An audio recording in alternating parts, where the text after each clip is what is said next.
দর্শক চ্যানেলে উত্তর আমেরিকা নিয়মিত আয়োজন প্রবাসের কথা আপনাদের স্বাগতম। পুরো অনুষ্ঠান জুড়ে আপনাদের সাথে আছি আমি রিজওয়ানা ইলফিস। আজকে আমাদের সাথে যিনি আছেন উপস্থিত মোহাম্মদ পিয়ার, তিনি একজন এন্ডুল এজেন্ট। আমরা সবাই জানি যে নিউ ইয়র্কে কিন্তু এরই মধ্যে ট্যাক্স পে শুরু হয়েছে। আমরা আজকে এই ট্যাক্স নিয়ে তার সাথে কথা বলবো। আমি চলে যাচ্ছি আজকে অতিথির সাথে। স্বাগতম আপনাকে আমাদের অনুষ্ঠানে আসার জন্য। কেমন আছেন? থ্যাংক ইউ, আমি ভালো আছি। চ্যানেল আইকে আমার পক্ষ থেকে ধন্যবাদ জানাচ্ছি আমাকে এই অনুষ্ঠানে আমন্ত্রণ করার জন্য। আমরা আসলে আপনাকে পেয়ে আমি খুবই খুশি এবং আমার মনে হয় আজকে যারা বিশেষ করে উত্তর আমেরিকায় যারা আপনাকে দেখবে তারাও আসলে অনেক বেশি খুশি হবে, কারণ যেহেতু ট্যাক্স পে শুরু হয়েছে আমরা ট্যাক্স নিয়ে আলোচনা করবো। আমি প্রথমেই আসতে চাই যে আসলে আমরা বাঙালি যে কমিউনিটি আছে তারা প্রথমেই জানতে চাই যে কি কি ক্রেডিট আসলে আমরা পেতে পারি। আমরা প্রথমত আমাদের কমিউনিটি যেটা সবচেয়ে প্রয়োজনে যেটা প্রশ্ন থাকে সেটা হলো আর্ন ইনকাম ক্রেডিট, সেকেন্ডটা আসছে চাইল্ড ট্যাক্স ক্রেডিট, তারপরে আসতেছে আপনার আদার ডিপেন্ডেন্ট ক্রেডিট, তারপরে অনেকের প্রশ্ন আছে যে আমরা ইভিটের ইলেকট্রনিক ভেহিকেলের ক্রেডিট আমরা পেতে পারি কিনা। এই ধরনের অনেক ক্রেডিটগুলি আমাদের অ্যাভেলেবেল আর কি, যেটা আমরা প্রকাশ করতে পারি আর কি, যে এদেরকে credit child tax credit, dependent care credit আছে, তারপর এডুকেশন ক্রেডিট, তারপরে হলো যে আপনার এডিশনাল চাইল্ড ট্যাক্স ক্রেডিট, তারপরে হলো যে স্টুডেন্ট লোন ইন্টারেস্ট ডিডাকশন, তারপরে হলো যে আপনার ধরেন হোম আইটেমাইজেশন ডিডাকশন, এগুলির আমরা অনেক ক্রেডিট আছে। আসলে আমি আমার দর্শকদের জন্য আমি আরেকটু জানতে চাই যে এই যে ক্রেডিট, এটা আসলে যদি কারোর হাই ইনকাম থাকে বা লো ইনকাম থাকে সেই ক্ষেত্রে আসলে ক্রেডিটটা আপনার হিসাবটা হয় কিভাবে? একটা হলো যে প্রথমত হলো যে আপনার আর্ন ইনকামের ক্ষেত্রে, আর্ন ইনকামের ক্ষেত্রে আপনাকে বিভিন্ন সিঙ্গেল স্ট্যাটাসে একরকম ক্রেডিট হবে, তারপরে যারা মেরিট ফাইলিং জয়েন্ট আছে তাদের একরকম হবে, তারপরে হলো যে আপনার যারা with children, with 2 children 3 children পর্যন্ত হাইয়েস্ট ক্রেডিট আর্ন ইনকামে 3 চিলড্রেন পর্যন্ত দেওয়া হয়।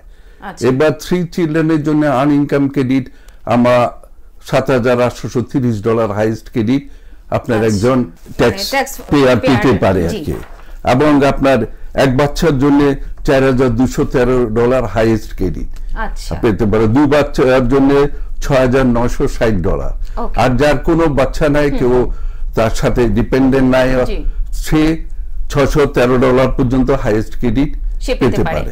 আর এই যে আপনি বলছিলেন যে চাইল্ড ক্রেডিটের ব্যাপারটা, অনেকে দেখা যায় কিন্তু যারা সিঙ্গেল মম তাদের ক্ষেত্রে আসলে এরকম কি কোনো নিয়ম আছে বা এরকম লিমিট কোনো ইনকামের আছে যে এই ইনকামটা থাকলে সে ক্রেডিটটা পাবে? না, সেটা হলো যে একটা ইনকামের থ্রেশহোল্ড রয়ে গেছে। আপনার ধরেন না, আপনার 29,000 ধরেন একজন সিঙ্গেল যদি পার্সন যদি হয়ে থাকে, সে যে হোক তার 18,591 টাকার উপরে যখন ইনকাম চলে যাবে সে কোনো আর কোনো আর্ন ইনকাম ক্রেডিট পাবে না। Single person or married, no dependent, no children, no dependent. এখন আসেন ওয়ান চাইল্ড যদি থাকে তার থ্রেশহোল্ডটা হলো যে $49,084। এর উপরে ইনকাম গেলে সে আর্ন ইনকাম ক্রেডিট পাচ্ছে না। তারপরে হলো যে এটা হলো সিঙ্গেলের ক্ষেত্রে ওয়ান চাইল্ড, আর married head of household ধরেন না এদের জন্য আর কি এটা। আবার ম্যারিডের ক্ষেত্রে একজন সিঙ্গেল পার্সন উইথ ম্যারিড আর কি, সিঙ্গেল ম্যারিড পার্সন 25,511 উপরে গেলে সে কোনো ক্রেডিট পাবে না। তারপরে যারা ওয়ান চাইল্ড ধরেন ম্যারিড, তাদের ইনকাম লিমিট হলো $56,004 পর্যন্ত, এটার উপরে গেলে সে আর কোনো ক্রেডিট পাবে না। 3 বাচ্চা থাকলে তার 62,688 পর্যন্ত তার হাইয়েস্ট ক্রেডিট সে এর উপরে গেলে আর পাবে না। এখন অনেকের প্রশ্ন আছে যে আমরা সবাই জানি $7,380 3 বাচ্চার জন্য আমি পাচ্ছি, এটা আমি পাবো কি করে? হ্যাঁ, এটার হলো যে ইনকাম যখন বেড়ে যায় তখন প্রত্যেকটা ক্ষেত্রে আপনার একটা পিক পয়েন্ট আছে। আপনি কম ইনকাম হলে কম পাবেন, আর বেশি ইনকাম হলে কমে যাবে। তো ইনকাম থ্রেশহোল্ড হলো পিক পয়েন্টটা আপনাকে দেখতে হবে। সেটা হলো যে ধরেন একটা সিঙ্গেল পার্সন ও ম্যারিড পার্সন মেরিট পার্সন কিনে আমরা বলি যে হাইয়েস্ট ক্রেডিটটা পেতে হলে তাকে ৮,২০০ হইতে ১৭,২৫০ পর্যন্ত সেই ৬৩২ টাকা পেতে বলে যদি তার ইনকামটা এটার মধ্যে থাকে হাইয়েস্ট ক্রেডিটটা এটা। ওয়ান চাইল্ড যদি বিবাহিত হয়ে থাকে তার ১২,৪০০ হতে ২৯,৬৫০ পর্যন্ত হাইয়েস্ট ক্রেডিট, যেটা $৪,213 আপনি পেতে পারেন। জি, আর আইআরএস তো নরমালি আসলে কোনো চেঞ্জ আনে না, আমরা দেখি সবসময় একই রকম থাকে। এই বছরে কি এরকম কোনো চেঞ্জ বা কোনো ধরনের কোনো নীতিমালা বা তাদের কোনো ইয়ের পরিবর্তন হয়েছে কিনা? বা না, তেমন মেজর কিছু, প্রত্যেকবারে কস্ট অফ লিভিং অনুযায়ী এটার আপনি স্ট্যান্ডার্ড ডিডাকশন অ্যাডজাস্টমেন্ট করে, আর্ন ইনকাম ক্রেডিট অ্যাডজাস্টমেন্ট করে, চাইল্ড ট্যাক্স ক্রেডিট গত কয়েক বছর যাবত একই জায়গায় আছে। এটা এখন অনলি এবছর রিফান্ডেবল ক্রেডিটটা বাড়িয়েছে চাইল্ড ট্যাক্স ক্রেডিটের ক্ষেত্রে। যদি চাইল্ড ট্যাক্স ক্রেডিট নিতে হয় আপনাকে $২,০০০ হলে হাইয়েস্ট ক্রেডিট। আচ্ছা, $২,০০০ পেতে হলে আপনাকে বাচ্চার বয়স, আবার ক্রাইটেরিয়া হলো যে বাচ্চার বয়স ১৭ বছরের নিচে হতে হবে, এর উপরে গেলে কোনো চাইল্ড ট্যাক্স ক্রেডিট হবে না। এখন আসেন আপনার ২,০০০ টাকা আমরা বলি ম্যাক্সিমাম ক্রেডিট, এই বছর এটাকে রিফান্ডেবল ক্রেডিট বলে একটা কথা আছে, এবং হলো ক্রেডিট জেনারেল ক্রেডিট হলো ২,০০০। ২,০০০টা কখন হবে? যখন আপনার ট্যাক্স লাইবিলিটি থাকবে। এখন ধরেন আপনার ফেডারেল ট্যাক্স লাইবিলিটি ৩,০০০ টাকা আছে, তাহলে ওখান থেকে ২,০০০ টাকা মাইনাস হয়ে যাবে, রিফান্ডেবল ক্রেডিট তখন হবে না। এখন ধরেন আপনার কোনো ট্যাক্স হলো না, ফেডারেল ট্যাক্স হলো না, হ্যাঁ এগেইন ইনকামের সাথে ওই যে হাই স্পিডটা বললাম ওইটারও মিলতে থাকলে নিয়ে আপনাকে ওরা রিফান্ডেবল ক্রেডিট দিবে $১,৭০০। আচ্ছা, এটা আপনি ধরেন না সে দ্যাট আপনি একটা অ্যামাউন্ট ১৫,০০০ টাকা ইনকাম আছে, আপনি এক বাচ্চা আছে যে ১৭ বছরের নিচে, সে ১৭০০ টাকা আপনাকে রিফান্ড দিবে। আর একটা প্রশ্ন আমি আপনার কাছে করতে চাই, সেটা হচ্ছে যারা আসলে হাই স্যালারি মানে যারা হাই ট্যাক্স পে করবে তাদের ক্ষেত্রে আসলে এরকম অনেকেরই প্রশ্ন থাকে যে আসলে আমার হেলথ ইন্স্যুরেন্সটা কি বাতিল হয়ে যাবে, বা আমার অন্যান্য যে ফ্যাসিলিটিসগুলো আমি এখন পাচ্ছি লো ইনকামের জন্য, সেই ক্ষেত্রে সেগুলো বাতিল হওয়ার সম্ভাবনা আছে কিনা? একজন সিপি হিসেবে আপনি কি মনে করছেন? আমাদের দৃষ্টিকোণ থেকে সেটা বলবো যে হাই ইনকাম হলে আপনাকে ওরা মেডিকেডের একটা ইনকাম এলিজিবিলিটি চার্ট আছে, যদি ইনকাম বেশি হয়ে যায়, আমি সেটা মেডিকেডের চার্টটা আমার সাথে নেই এখন যে আপনাদের, বাট এগেইন সে দ্যাট আমি জাস্ট ফর এক্সাম্পল আপনি হাজবেন্ড ওয়াইফ এক বাচ্চা থাকলে এই বছর ৩৬,০০০ মেডিকেডের চার্ট, এটা ট্যাক্সের সাথে না।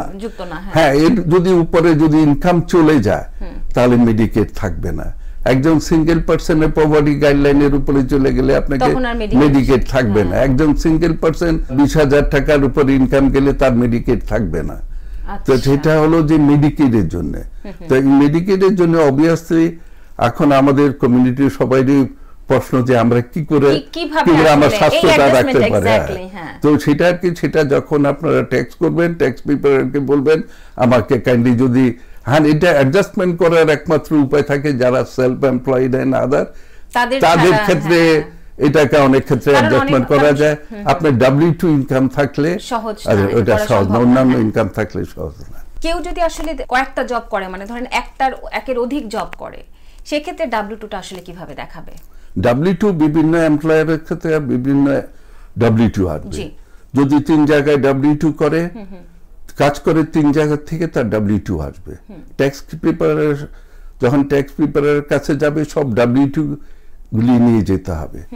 ধরেন একটা W2 তে হয়তো আছে ২৫,০০০, আরেকটাতে আছে হয়তো ২৫,০০০, কিন্তু আপনি বলছিলেন আমরা আমাদের স্ট্যান্ডার্ড 29,200 হলো আপনার স্ট্যান্ডার্ড ডিডাকশন এই বছর। তো সেই ক্ষেত্রে তো তার হয়ে যাচ্ছে 50,000। সেই ক্ষেত্রে আসলে তার বাকি যে টাকাটা থাকতেছে যে সে देयर अराउंड 20,800 হলো আপনার ট্যাক্সেবল ইনকাম। জি, এখন এটার মধ্যে 21,000 10% ট্যাক্স যদি আপনার লায়াবিলিটিস আছে, আপনি $2,000 আপনি দেনা হচ্ছে।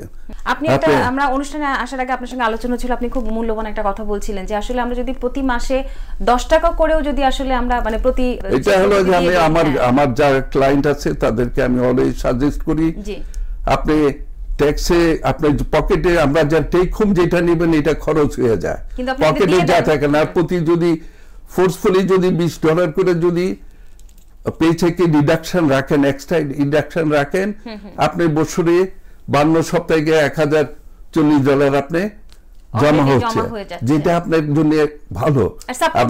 হ্যাঁ, সাপোর্ট হচ্ছে। আপনি গিয়ে এনি হোম ইকুইপমেন্ট আপনি কিনতে পারতেছেন।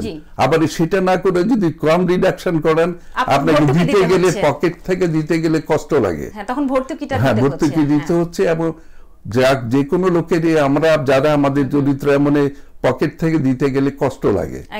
আমরা অনেক সময় ট্যাক্স করতে গেলে সবার চেহারাটাকে একটু দেখি, তাদের মূল্য নেওয়া যায়। যখন বলি যে তোমাকে 2000 টাকা ট্যাক্স দিতে হবে, তখন তারা আমাদের প্রতি বিশ্বাস হারিয়ে ফেলে এবং মনে কষ্ট পায়। তো আমরা সবাইকে বলবো যে অ্যাকর্ডিংলি যে আপনার ডিডাকশনটা আপনারা ওইভাবে করেন, টেক হোমটা কম করেন, জমা রাখেন। যারা আসলে নতুন এবছর নতুন ট্যাক্স পে করবে, তাদের জন্য যদি কোনো মানে পেপারের ক্ষেত্রে যে এই পেপার আপনারা সঙ্গে নিয়ে আসবেন ট্যাক্স, এখন আছেন পেপারের ক্ষেত্রে W2, যারা W2 থেকে কাজ করেন W2 নিয়ে আসতে হবে। যারা গাড়ি চালায় তাদেরকে ধরেন উবার করে, তাদেরকে 1099 1099 NEC, 1099 মিসেলেনিয়াস এবং উবার এবং লিফট এবং অন্যান্য যারা কার সার্ভিস করে তাদের ট্যাক্স সামারি এটা নিয়ে আসতে হবে। এবং যদি আর্ন ইনকাম ক্রেডিট ক্লেম করে, বাচ্চারা এই দেশে 6 মাসের ঊর্ধ্বে আছে কিনা এটা প্রমাণ নিয়ে আসতে হবে। ও আচ্ছা, তাহলে সেক্ষেত্রে আসলে কি ধরনের প্রমাণ আছে? ইউজুয়ালি আমরা রিকমেন্ড করি যে doctors letter, school letter, verification certificate আপনাকে, হ্যাঁ এই বাচ্চা আমার সাথেই ছিল। আর বিশেষ করে যারা হেড অফ হাউস হোল্ড, তাদের ক্ষেত্রে এটা আরো প্রযোজ্য যে তাদের বাচ্চারা তার সাথে ছিল কিনা এটা প্রমাণ আনতে হবে, নাহলে আইআরএস যে কোনো সময় আপনাকে অডিট করতে পারে। অনেকের মধ্যে একটা টেন্ডেন্সি দেখি যে আসলে টাকা বেশি পাওয়ার জন্য ট্যাক্স কম দেখায়। কম দেখালে তারা হয়তো এখন বেশি রিফান্ড পাচ্ছে, বাট লং রানে গিয়ে একটা বাড়ি ভাড়া নিতে গেলে, একটা 1 বেডরুমের অ্যাপার্টমেন্ট ভাড়া নিতে গেলে they will not be qualified. বাড়ি কিনা কোয়ালিফাইড হবে না, কাউকে ফ্যামিলি স্পন্সর করলে কোয়ালিফাইড হয় না। এর জন্য আমরা রিকমেন্ড করি যার যার সঠিক ইনকাম সেটা ডিক্লেয়ার করবেন আর কি। আর একটা বিষয় আমার আপনার কাছে জানা আছে, যারা স্টুডেন্ট এখানে অনেক আছে যে বাংলাদেশ থেকে যারা পড়তে এসেছে, তাদের আসলে ট্যাক্স ফাইল করার কোনো সুযোগ আছে কিনা? অনেকে কিন্তু জিরো ক্রেডিটেও কিন্তু আমি শুনেছি। না, সেটা আপনার প্রশ্নটা আমি উত্তর দিচ্ছি। সেটা হলো যে এখানে যারা মানে এডুকেশন কমপ্লিট করার পরে তারা একটা ওয়ার্ক পারমিট পায়, তখন সোশ্যাল সিকিউরিটি নাম্বার হলে তারা ট্যাক্স ফাইল করতে পারবে। এবং অনেক ক্ষেত্রে অনেকে ধরেন না ওয়ার্ক, যদি সোশ্যাল সিকিউরিটি নাম্বারটা যদি থাকে তারা এডুকেশন ক্রেডিটও পেতে পারবে। 1000 যদি tuition credit under graduate course করে, 2500 হলো total credit, but refundable credit আছে $1000।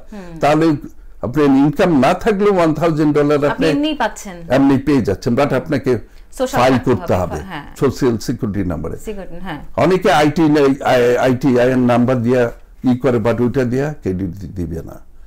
IT individual tax payer identification number অনেকে এখানে আছে বিভিন্ন অবস্থায়, তারা অনেক সময় বলে আমি ট্যাক্স ফাইল করি, আমি ট্যাক্স ফাইল জমা দিতে চাই, তখন তারা আইটিআইএন নাম্বার করতে পারে আর কি। তো বাট এডুকেশন ক্রেডিটটা পাবে না। আমার আরেকটা প্রশ্ন আছে যে আদার ডিপেন্ডেন্ট যারা, তাদের ক্ষেত্রে আসলে কি ধরনের ইয়েটা পেতে পারে? আসলে আমার একজন আদার ডিপেন্ডেন্ট বলতে কারা কোয়ালিফাইড, এর ভিতরে লিস্ট আছে আপনার বিভিন্ন, আপনার ভাই বোন, মা বাবা, তার স্টেপ সান, স্টেপ ডটার, অন্যান্য সিবলিংস যারা আছে তাদেরকে আপনি ডিপেন্ডেন্ট, যদি আপনি তাদেরকে 6 মাসের ঊর্ধ্বে খরচ দিয়ে থাকেন, ভরণ পোষণ করেন, প্রমাণ করতে হবে সেটা থাকলে। এবং একজন ডিপেন্ডেন্টের জন্য আমরা $500 ক্রেডিট পাই ফেডারেল থেকে। আমি স্টেটের কথা এখানে হাইলাইট করছি না, অনলি ফেডারেলটা বলতেছি। ওইখানে স্টেটে $1000 করে আমরা ডিডাকশন পাই, মানে টোটাল ইনকাম থেকে। তাহলে আমরা মোটামুটি বলতে পারি যে আসলে যদি আমি ক্রেডিট পেতে চাই, তাহলে আমার যে মিনিমাম ইনকাম সেটা আমাকে আগে জানতে হবে যে আমার কতটুকু পর্যন্ত আমার ইনকাম থাকতে হবে। আমরা যদি আরেকটু বলি যে মিনিমাম, আপনি বলছিলেন যে যাদের সিঙ্গেল মাদার বা সিঙ্গেল প্যারেন্টস যারা ডিপেন্ডেন্ট আছে, আপনি খুব সুন্দরভাবে ক্লারিফাই করছিলেন।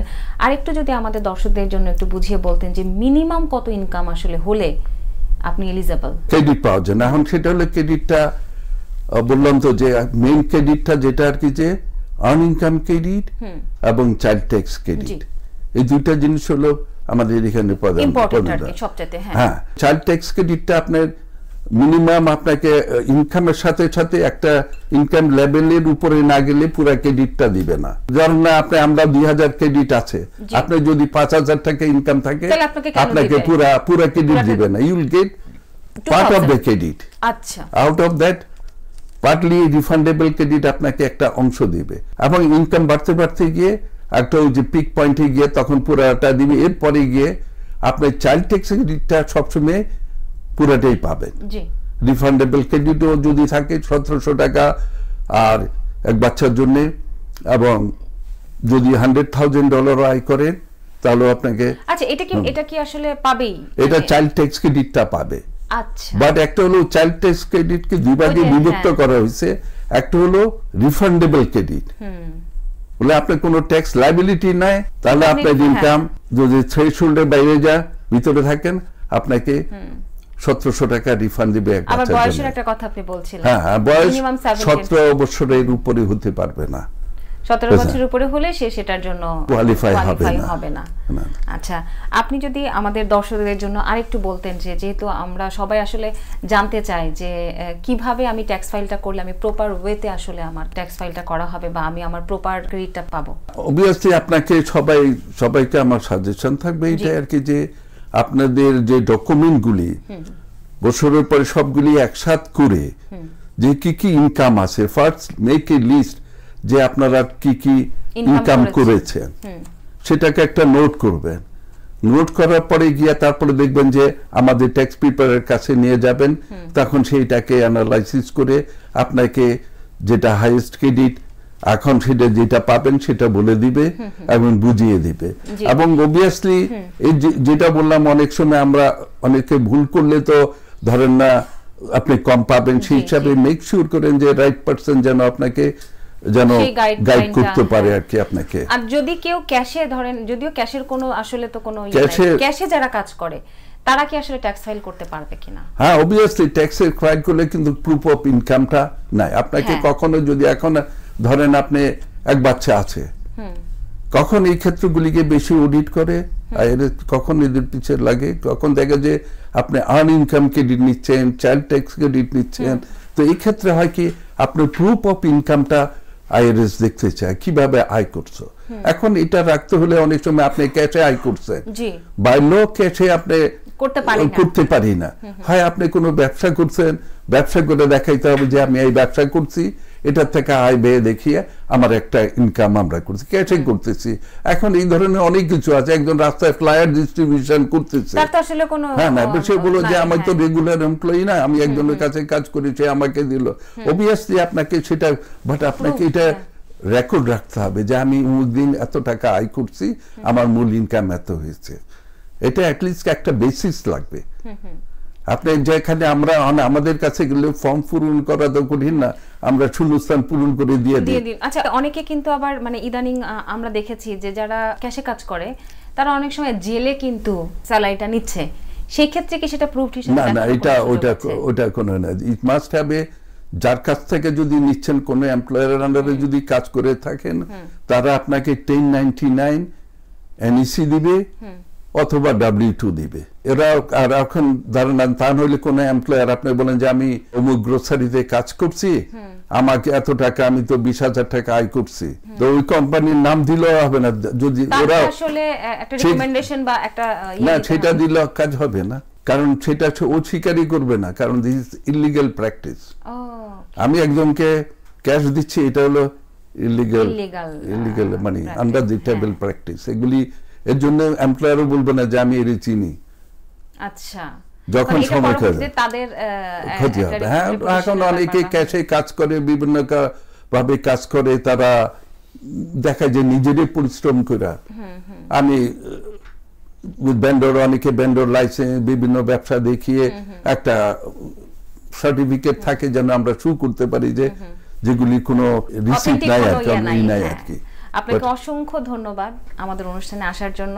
আমরা অনুষ্ঠান একদম শেষ পর্যায়ে চলে এসেছি। আপনি শেষে যদি 2-1 মিনিটের মধ্যে আমাদের দর্শকদের জন্য এই বিষয়টা খুব ছোট্ট করে বলতেন। আমরা সবার কাছে আমার রিকোয়েস্ট করব যে আপনারা ট্যাক্স পেপার যার কাছে যাবেন সঠিক ব্যক্তির কাছে যাবেন, এবং বেশি অনেকে যদি আপনাকে বলে যে আমি বেশি পাওয়াই দিব, আইআরএস বলে যে তাদের কাছে যাবে না। যদি তোমাকে কেউ বলে যে ব্যাপার হোমের কাছে গেলে উনি কম দেওয়াই দিবে, আমি বেশি পাওয়াই দিব, don't go for that. IRS সেটাকে সেফগার্ড করে না, সেটাকে রিকগনাইজ করে না, ডিসকারেজ করে। সেকেন্ড হলো যে যার কাছে যাবেন আপনার ইনফরমেশন গুলি যেন সেফ গার্ড করতে পারে। আপনার আমাদের একজন ট্যাক্স পেপারের কাছে যাওয়া মানে তার কাছে গিয়ে আপনার পুরা বৃত্তান্ত তাকে দিয়ে দিচ্ছেন, আপনার পুরা ফ্যামিলির সম্পূর্ণ ডিটেইলস ইনফরমেশন গুলি, ড্রাইভিং লাইসেন্স হইতে এভরিথিং, এবং যার কাছে দিবেন সে জন্য ট্রাস্ট টোর দিয়ে হয়। আপনার এখানে অনেক কিছু আমাদের সমাজে ঘটে, সেদিক থেকে যেন আপনাকে কেউ যেন অ্যাবিউজ না করতে হয়, আপনাকে যেন আইডি চিট না করে, এরকম ব্যক্তির কাছে আপনারা যাবেন। আইআরএস এটাকে এখন আজকাল এনকারেজ করতেছে যেন আমরা যারা ট্যাক্স পেপার করি আমরা যেন প্রটেকশন করি, তাদের ইনফরমেশনের জন্য আমরা সেফ গার্ড করতে পারি। অনেকে আপনার ইনফরমেশনকে বিক্রি করে দিতে পারে, বি কেয়ারফুল ফর দ্যাট। আপনাকে আবারও অসংখ্য ধন্যবাদ। হয়তো পরবর্তীতে আপনার সঙ্গে আমার আবারও আলোচনা হবে, যেহেতু আমরা জানি যে 27 তারিখ শুরু হয়েছে, 27 জানুয়ারি এবং শেষ হবে 15 এপ্রিল পর্যন্ত। সেই পর্যন্ত আপনি ভালো থাকবেন। আমি একটু দর্শকদের কাছ থেকে বিদায় নিয়ে আসি। দর্শক, এই ছিল আজকের মতো। পরবর্তীতে দেখা হবে নতুন কোনো অতিথির সাথে। সেই পর্যন্ত ভালো থাকুন, সুস্থ থাকুন, দেখতে থাকুন উত্তর আমেরিকার প্রবাসের কথা।